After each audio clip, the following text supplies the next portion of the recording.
In the name of the Father, for the sake of the Son, with the guidance of the Holy Spirit.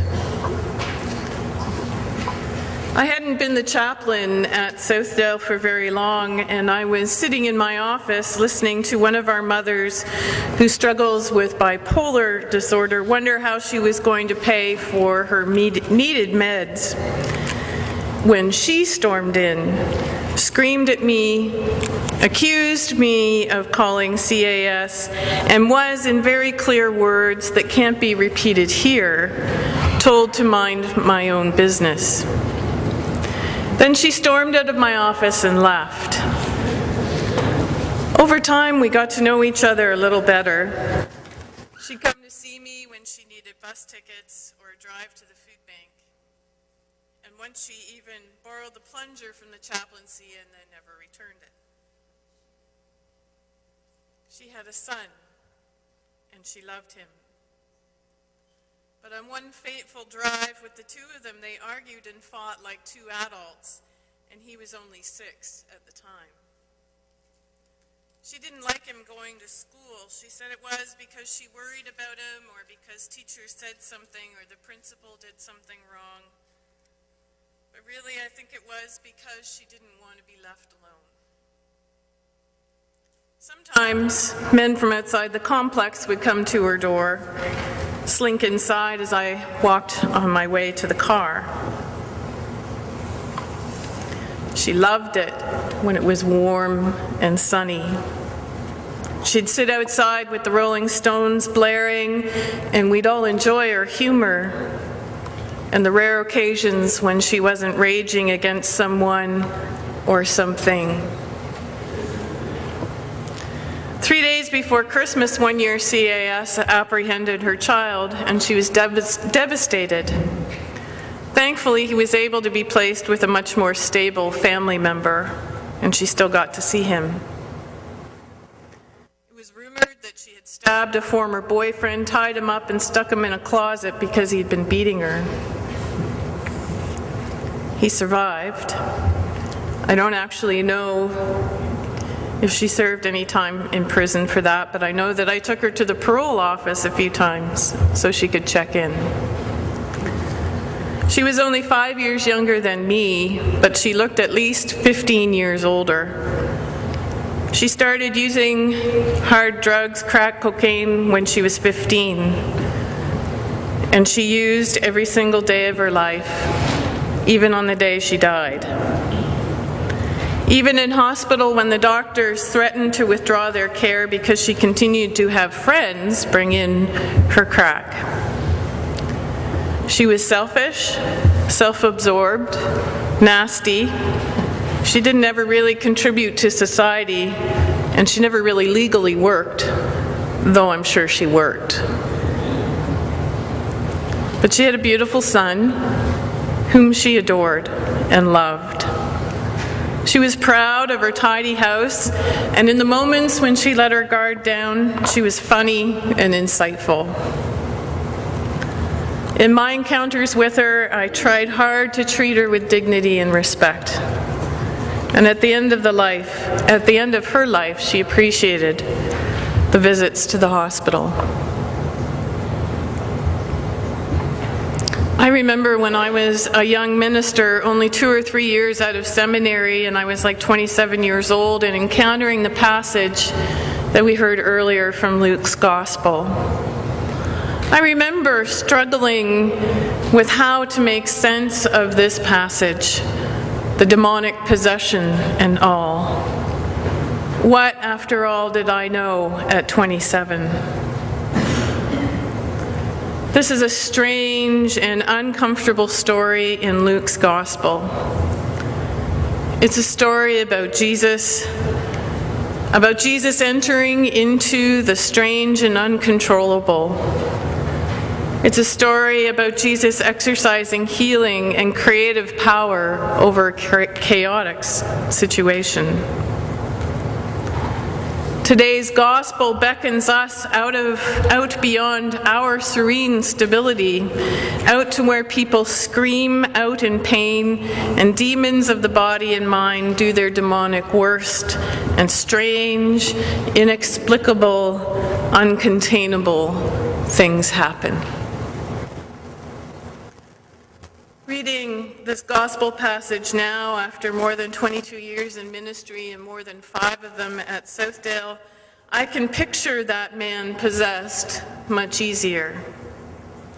Though not described in the gospel account, I'm sure that he had a vacant look and a wild look to his eye.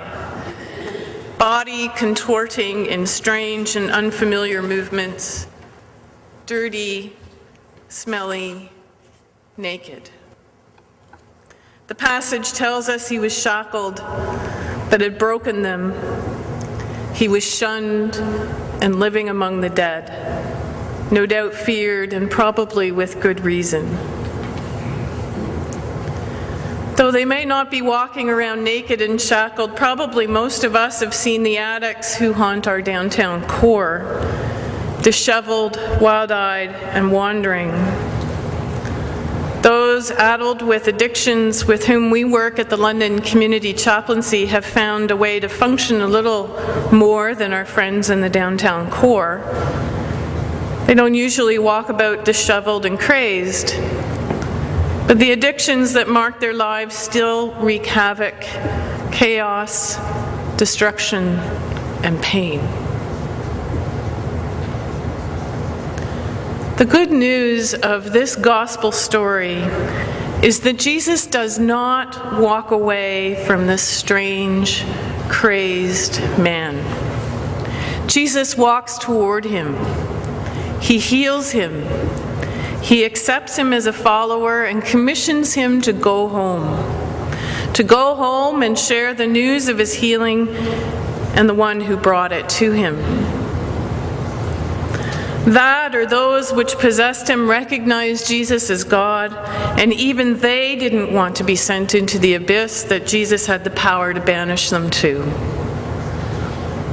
In my conversations with those who struggle with addictions or the recovery from them, they will often talk in terms of being possessed by the addiction, the overarching need to feed it, to serve it, and the seeming inescapable power it has to lead them to very dark places and do that which they do not want to do.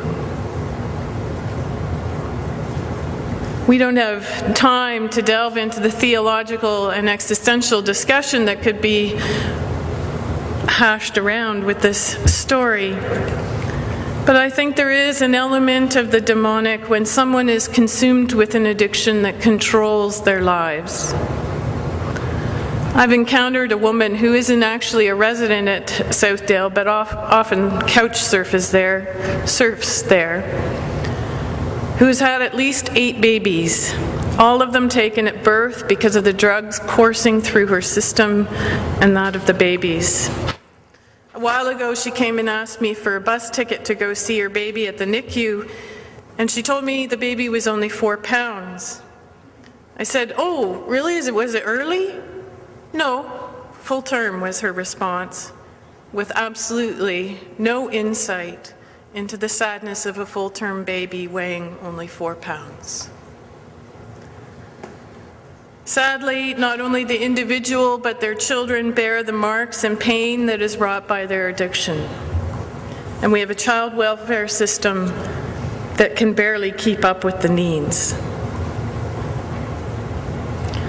Dr. Gabor Mate, who has been a physician working with those who struggle with addictions in Vancouver's Lower East Side, has noted that all addictions are rooted in childhood trauma. I have to say that that is often the narrative and true from the stories that have been shared with me. I think addictions can grow out of boredom, too. Without a way to contribute to society in a meaningful way, people wither. Addiction, after all, is not about someone's weakness. It is a journey to flee from pain and shame and self-loathing.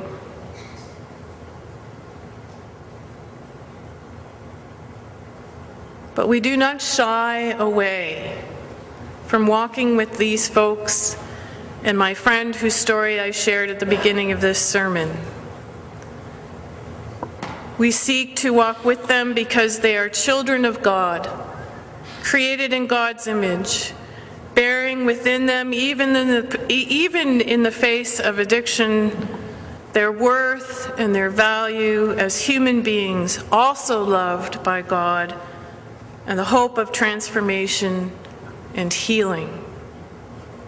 This story in Luke's Gospel shows us this, that Jesus does not turn away from the crazed man wandering the tombs. The good news is that those who struggle with the demons of addiction are sometimes freed of them. Sue, not her real name, was a crackhead whore, her words, not mine, on and off for over 20 years. She's been clean now for 2. She's well on her road to recovery, and now is providing a home for her granddaughter. I encountered Mary downtown one day, and I didn't even recognize her. She was no longer skin and bones, ready to lash out at anyone who looked at her sideways. She was 3 years clean and finishing her training as an addiction worker. Perhaps her way of going to tell of her healing, just as Jesus sent the Gerasene man to go and tell. There's Anne, who's been clean for 4 years, and I had the privilege of going to her graduation from her recovery program, where she introduced me as her peeps.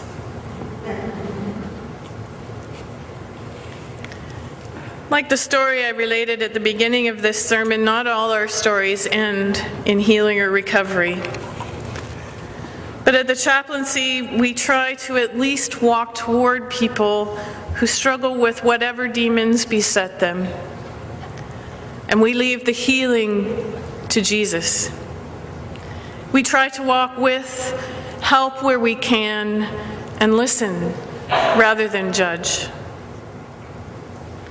Liz Evans, a nurse who has worked in the Lower East Side of Vancouver for over 30 years, said she realized early on, quote, "I could not rescue people from their pain and sadness.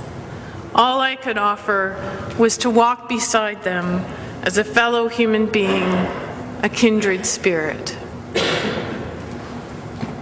You know, many of us struggle with one form of addiction or another. I struggle with a tobacco addiction. Perhaps you struggle with overwork or alcohol or gambling or shopping or the internet.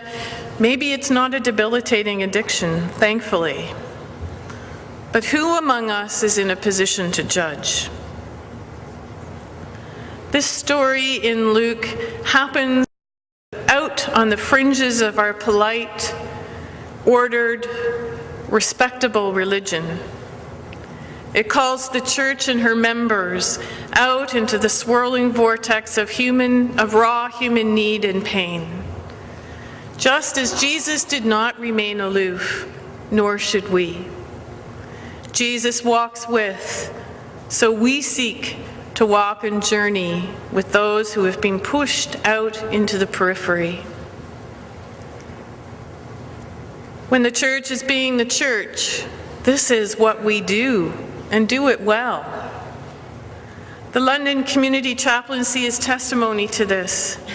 2 organizations, each having served decades in public housing communities, essentially on the periphery of our city, that have existed by the cooperation of numerous churches, the generosity of many hundreds of people, and the dedication of dozens and dozens of volunteers. Through your support here in this congregation, your encouragement and your prayers for the chaplaincy and the families we serve, we do walk with those who need someone to walk alongside with them.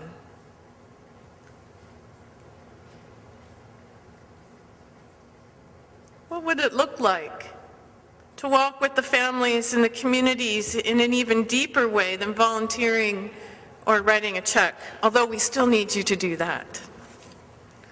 What if the church could become a more vocal advocate? To challenge our city and its politicians to use our municipal resources to better support the needs of the poor? What would it look like if the churches worked together to advocate for better mental health and addiction treatment? Did you know in a study that was released last summer that less than 1% of all the money spent on health care in Canada is spent on mental health? What would it look like if the churches advocated for a guaranteed living wage?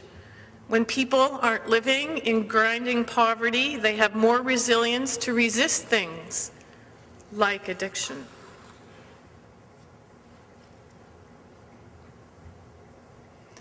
My friends, the good news is that Christ is pushed out to the periphery. He is there walking in the midst of the communities that we serve. We witness it in the resilience of people who have lived more than you or I could ever imagine. We witness it in the healing of addictions and lives freed to live and live beyond their addictions. We witness it in the community that genuinely exists in the housing complexes. We witness it in the getting by, one foot in front of the other. We witness it in the gift of a food card when cupboards are empty. We witness it in the passing of a bus ticket, which means a mom and her kids don't have to walk 5 kilometers. We witness it when volunteers arrive to share food they have prepared and it's gobbled up with great gusto and enjoyment, even if it is very noisy at the table. We witness it when kids sing loud and proud from our music programs. We witness it in so many ways. And you here in this congregation, through your support over the years, are there. You are there with us, walking on the periphery. Thank you. Thanks be to God. Amen.